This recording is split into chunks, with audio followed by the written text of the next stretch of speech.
লোকসভা নির্বাচনকে কেন্দ্র করে পশ্চিম ত্রিপুরা লোকসভা আসনের বিজেপি প্রার্থী বিপ্লব কুমার দেবের সমর্থনে সোনামুড়ায় পদযাত্রা অনুষ্ঠিত। এই পদযাত্রায় অংশ নিয়েছেন মুখ্যমন্ত্রী ডক্টর মানিক সাহা, জেলা সভাপতি, মণ্ডল সভাপতি সহ দলের অন্যান্য নেতৃত্ব।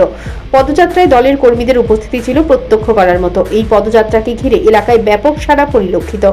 পদযাত্রা সম্পর্কে মুখ্যমন্ত্রী ডক্টর মানিক সাহা বলেন, দেশের প্রধানমন্ত্রী নরেন্দ্র মোদীর হাতকে শক্তিশালী করতেই ভোট চাইছেন বিজেপি কর্মীরা। পূর্ব ও পশ্চিম ত্রিপুরা আসনে কেন্দ্রে বিজেপি প্রার্থীদের জয় নিশ্চিত। এটা কেবল সময়ের অপেক্ষা। বিরোধী ইন্ডিয়া জোট সম্পর্কে মুখ্যমন্ত্রী বলেন, দেশের মানুষকে বিভ্রান্ত করতেই এই জোট হয়েছে। দেশের মানুষকে এই জোটকে প্রত্যাখ্যান করবে।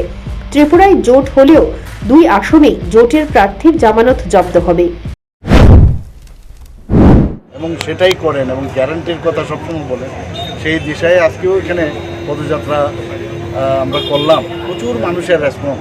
শুধু তাই নয়, আমি এখন যাব আরেকটা জনসভা আছে, সেখানেও আপনারা দেখবেন মানুষ ভারতীয় জনতা পার্টির পক্ষে রায় দেবে। এটা বিরোধীদের সম্পর্কে কিছু বলবেন? না, বিরোধী আর কি বলবো, ওনার তো ইন্ডিয়া জোট ওরা নাম দিয়েছে INDIA। আস্তে আস্তে করে তো ভেঙে যাচ্ছে। এক এক জায়গায় এক এক রকম ওরা, ওয়েস্ট বেঙ্গলে একরকম নীতি, এখানে একরকম নীতি, দিল্লিতে আর একরকম নীতি, এক এক জায়গায় ওদের। আসলে এটাকে অ্যালায়েন্স বলা চলে না। অ্যালায়েন্সের নামে ওরা অ্যাকচুয়ালি মানুষকে বিভ্রান্ত করার চেষ্টা করছে এবং আমি নিশ্চিত যে অ্যালায়েন্সে কাজে। বিজেপি প্রার্থীর পদযাত্রায় সামিল হয়েছেন সদ্য কংগ্রেস দল ত্যাগ করে আসা বিজেপি নেতা বিল্লাল মিয়া, TIDCর চেয়ারম্যান নবাদুল বণিক, জেলা পরিষদের সদস্য সহ অন্যান্যরা।